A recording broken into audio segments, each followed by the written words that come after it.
Hello and welcome back to Press Start. To finish the first episode of the season, we are interviewing ChaseFace, a YouTuber who has over 88,000 subscribers. He is best known for his comedic and analytical video essays, where the topics range from video games and anime to tech and voice acting.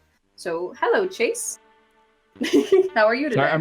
Sorry, I'm reading along the script, and I was waiting for you to say how are you today. I didn't have a response other than that. I was like, hello, well, hi. This isn't on the script. We go off script. That's good. I prefer that. I'm good. I'm just kind of hanging out over here in quarantine land and playing video games and just vibing, as the kids would say. So it's pretty Gucci. So how have you been spending your quarantine so far? Really, just like I always have. It almost hasn't really affected me because I'm such a neckbeard to the degree that even if the world was engulfed in flames outside, I'd be like, hey guys, I'm just gonna be playing computer games and watching YouTube. So it really largely hasn't changed much at all. It just makes it so that when I need to go pick up Chick-fil-A, I have to wear a mask. So that's really the only difference.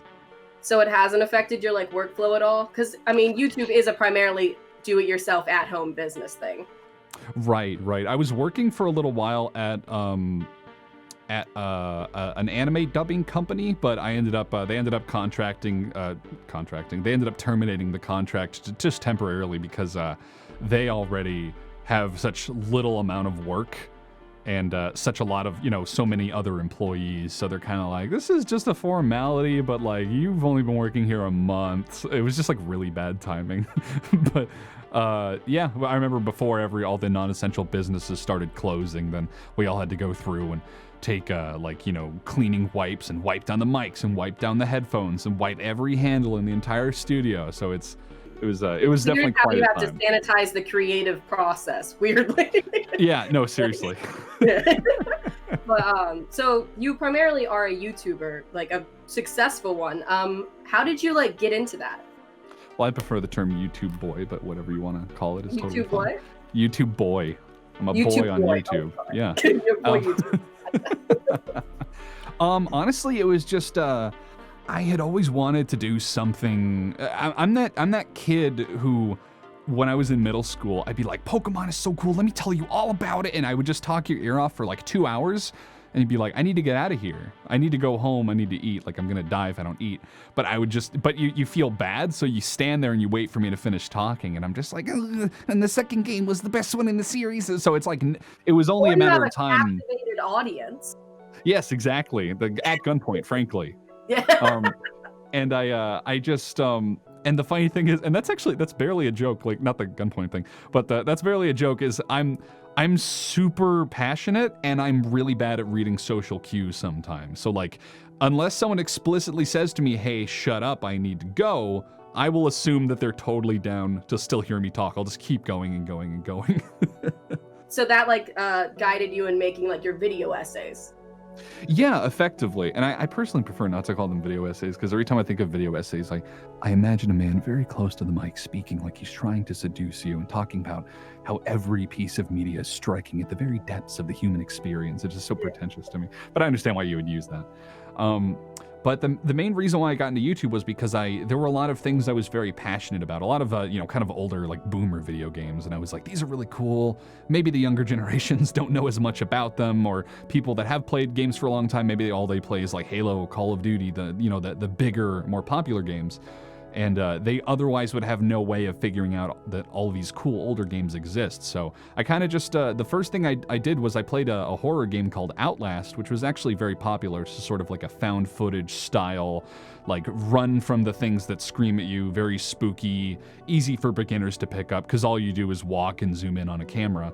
I was just so amazed by it, because on the surface, it obviously wasn't this incredibly deep, complex sort of final product or anything, but it was just psychologically super interesting. So for example, you would be walking around and there would be some enemies that would just kind of come out of a room screaming full blast, running at you holding a wrench, and you'd be like, okay, that guy's clearly gonna kill me. But then there were other times where there's just kind of an enemy that comes out and he's just mumbling, because you're in an insane asylum, right?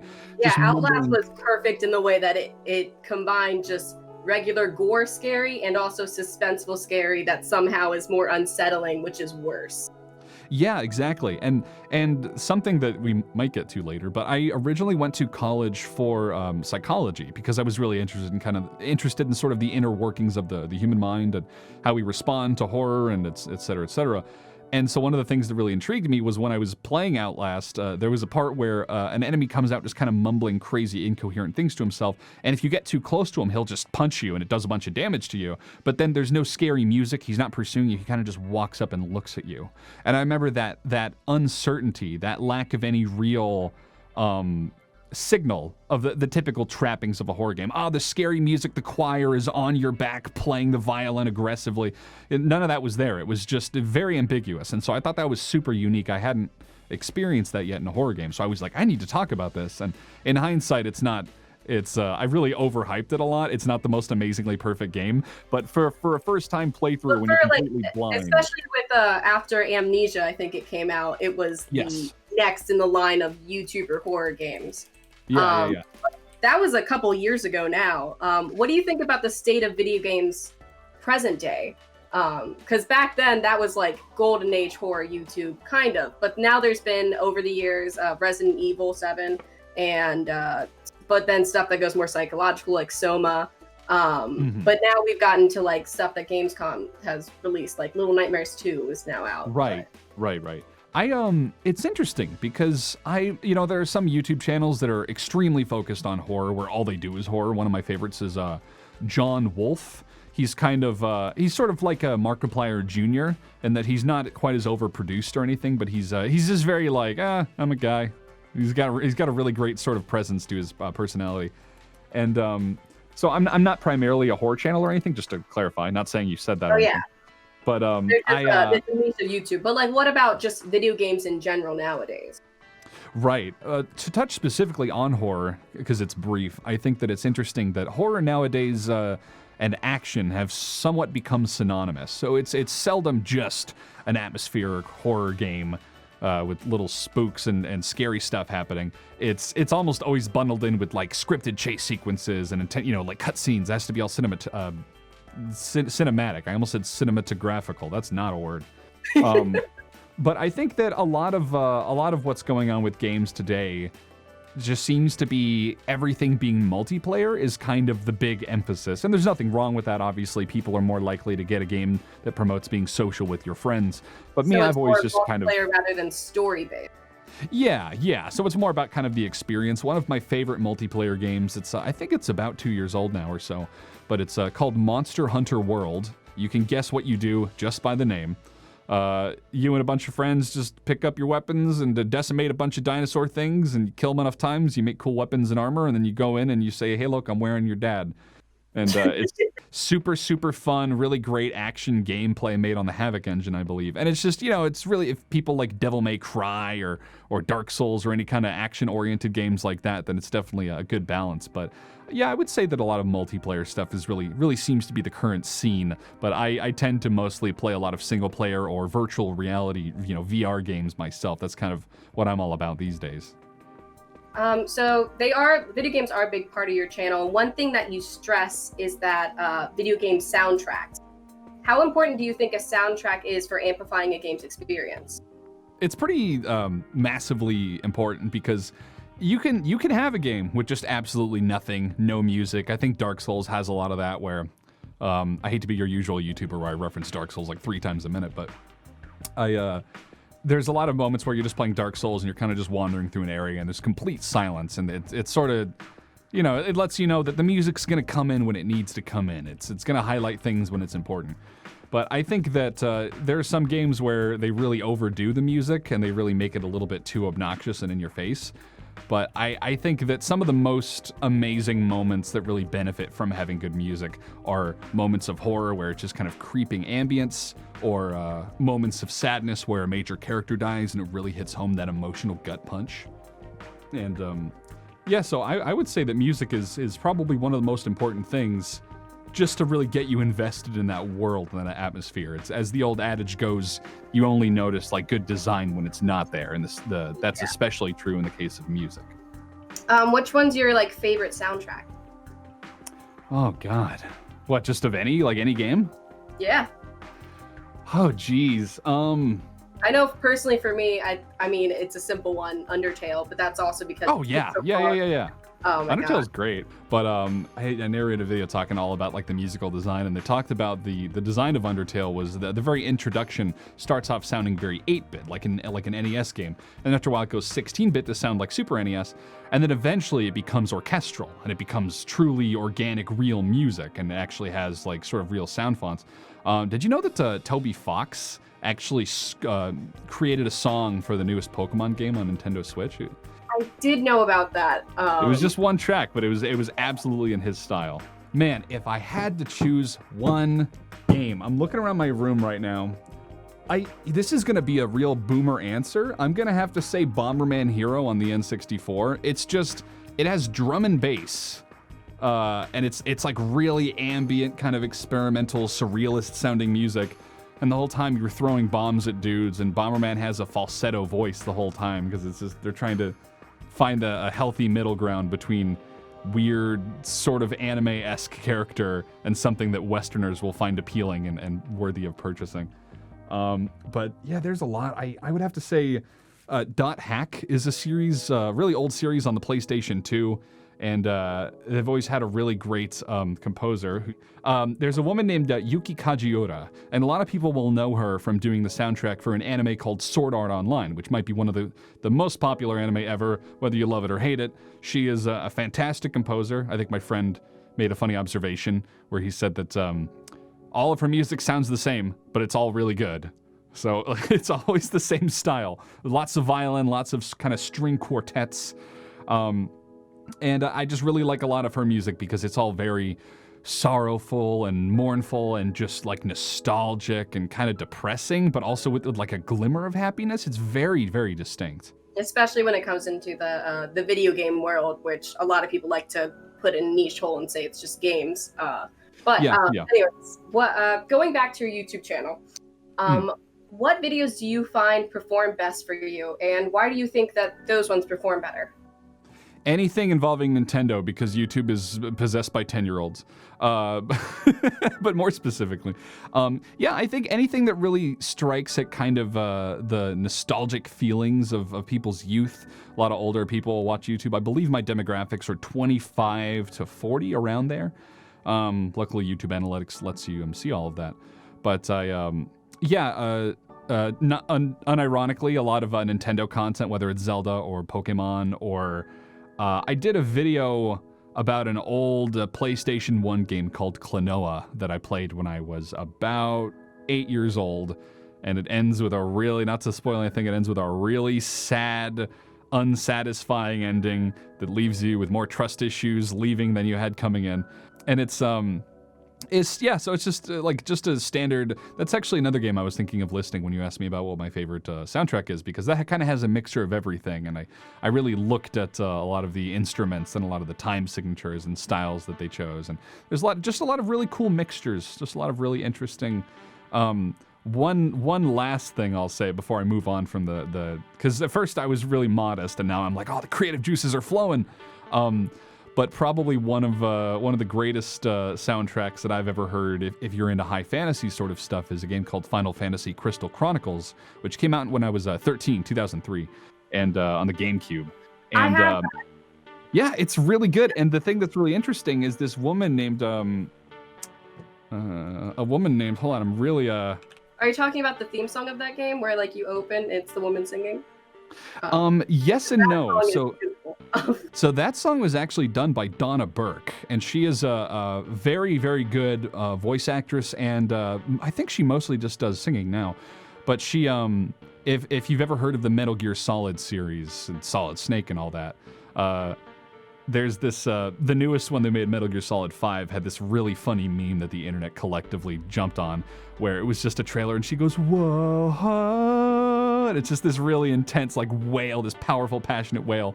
And that was her. She's the same woman who did the opening for Crystal Chronicles. But there was this online game I played for a while when I was a kid called Final Fantasy XI, and it was the first, like, online game, World of Warcraft-esque, from the creators of Final Fantasy. It was very, very unique and very much did its own thing, but it had a composer Also, another female composer named Kumi Tanioka. And she did the entire soundtrack for all of Final Fantasy XI, like 99% of it.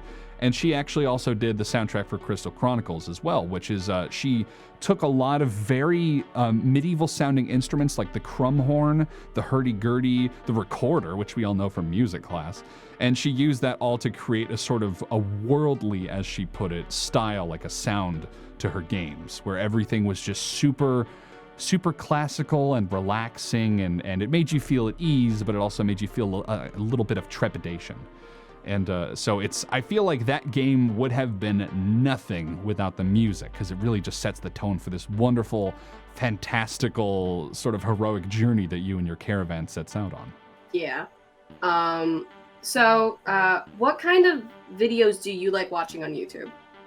I think that the sort of videos that I enjoy watching the most on YouTube, because I'm a crazy person, are usually like 6-hour long analyses of games that I really enjoy. So anyone can look at Pokemon and say, hey, it's a game where you capture animals and you use them to kill other animals. Well, you know, they faint, but details. And that's all well and good. But then you look at like the tinier little things that they do that you don't realize are intentionally implemented depending on the audience to make it easier or harder. So like, for example, in Pokemon, just to use a common example most people will understand, if you lose in a battle, it's not a game over. You don't go all the way back. You don't lose all your progress. You keep all your progress. You pay a little bit of money. You white out or black out. I forget when they changed it from blackout to whiteout, to like the Pokemon Center Hospital place. And then you get to start over and you get to come right back. So you don't really lose a lot of progress. A lot of younger people playing it won't necessarily be deterred. But there's a lot about games that don't immediately seem apparent, but when you look at how they designed it and how they made it, it's like, oh, okay, they did this because that's a really smart design decision in order to keep people coming back and avoid them getting frustrated and quitting the game and never coming back. So a lot of what I'll watch tends to be extremely lengthy. So the videos that you watch, it sounds like those inspire the ones that you make. Yeah. But you usually end up in putting your own comedic twist, though, with yours. Right. So a lot of my inspirations growing up, when I a lot of the content that I would enjoy, were like Jontron, who'd kind of always be screaming and shaking images on the screen, and really kind of goofy, high energy content. And like Ego Raptor when I was a kid. He just goes by Aaron Hansen now, but those were a lot of the things that I kind of grew up on. Was this really high energy? Get a kid with ADHD on the internet, he's going to seek out something that matches that energy. But then one of my favorite YouTubers that I watched back then, still watch now, and kind of really inspired me to this day is a man named Matthew Matosis, like Matosis. And he does very, very deep dive videos talking all about games and how some of the design strategies are just so sublime, and they clearly give these game blueprints a lot of thought as to what they're going to implement and how that's going to, improve the game. And for example, he was talking about the classic, Super Mario 64, that, God, I had to have played when I was 6 years old. And he'll talk about how the very first level, for example, Bomb on Battlefield, I think it's called, has no like pitfalls, nowhere where you can fall to your death and die. And that's because the player might still be getting used to the controls. This is back when 3D games were kind of a new concept, and people weren't, they didn't really understand how to control their character quite yet. The old 2D side-scroller Mario games, there's a pit, just jump over it. Little harder in 3D. So that was one little thing where I was like, yeah, that actually makes a lot of sense. That's a very intentional design decision. So just that sort of stuff tended to really open my mind and broaden my horizons as to whether or not I thought that a game was well made. Okay, last question. What is the future of ChaseFace? It's a very good question. My crystal ball is looking a little foggy right now, unfortunately. However, these are uncertain times, so you don't need a clear answer. That's true. Would you want to? Sorry to interrupt, but when you, I remember I saw a funny tweet or something where you said in these uncertain times, I think I saw some Twitter comedian saying that once the pandemic is over, he's going to write to people and say, I hope that this email finds you well in these certain times. Once everything's less chaotic. Honestly, very recently, I began to commission 2 contracted editors who I'm actually very good friends with, and we've really grown close throughout the couple of videos that we've made together. One is a very handsome German dude named Luke, and as you could imagine, because he's German, he has a beautiful, beautiful accent. He gets all the ladies, I'm pretty sure. And then, did hear him in the Adobe Premiere video. Yes, that was him. Absolutely beautiful specimen of a man. And then the other one is a guy named Lewis, so I think he's a bit younger than me, but he's just like a Hispanic friend of mine who lives in, I probably shouldn't say exactly where he lives, but he's more on the western coast of Texas, so, which of course, because I'm close to Dallas, that's still like a 9-hour drive. So us getting coffee in the near future is somewhat unlikely, but I really would like to sort of get to a point where I'm making weekly or, every other weekly kind of content where it's just impressions and then, a review of this new game coming out and kind of my thoughts on it. But really what I like doing is taking months and months and months to dissect a game I really, really love that I think got a bad rep or didn't get the proper reception it deserved, or a game that was massively overhyped that I think that people really need to sort of, tune their barometers properly for what really makes a good game. For example, I'm a huge Hideo Kojima fan. I love Metal Gear Solid. I grew up consuming nothing but Metal Gear Solid for like 15 years. And then he made Death Stranding once he got booted from Konami, and Sony picked him up, and they're like, here's an unlimited budget, do whatever you want. And he decided to make this douchey, bougie art house kind of piece of media where he's just like, I'm going to get this actor and this famous actor. He basically just hired a bunch of actors from his favorite movies and just made something that I thought was reprehensible compared to what he normally makes. So really, I would like to just be able to release regular content and kind of bounce between just kind of quick, easy uploads and really in-depth pieces where I absolutely lambast the pieces, the games that really deserve it. So it's kind of a good open-ended question, but whatever direction it takes me, I would still like to ultimately be able to do my own sort of independent media creation, online entertainment. I would like to start getting into streaming more because I have gigabit internet now, finally, hell yeah. And, just keep doing what I'm doing, essentially, not really change too much, just refine things and improve them, and we'll see how the Zoomers adapt to my content, see if it appeals to them as much as it does the Boomers. Well, as a Zoomer, it does appeal to me, so I'll probably be watching it. We'll definitely be watching it. You're clearly one of the smarter Zoomers, so, Thank you. Generational war going on.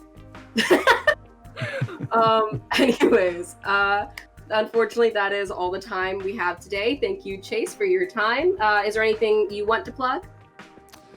Subscribe to ChaseFace Show and, the men or women of the opposite gender, or same, whatever you're into, will probably look at you and say, hey, that person seems very intelligent.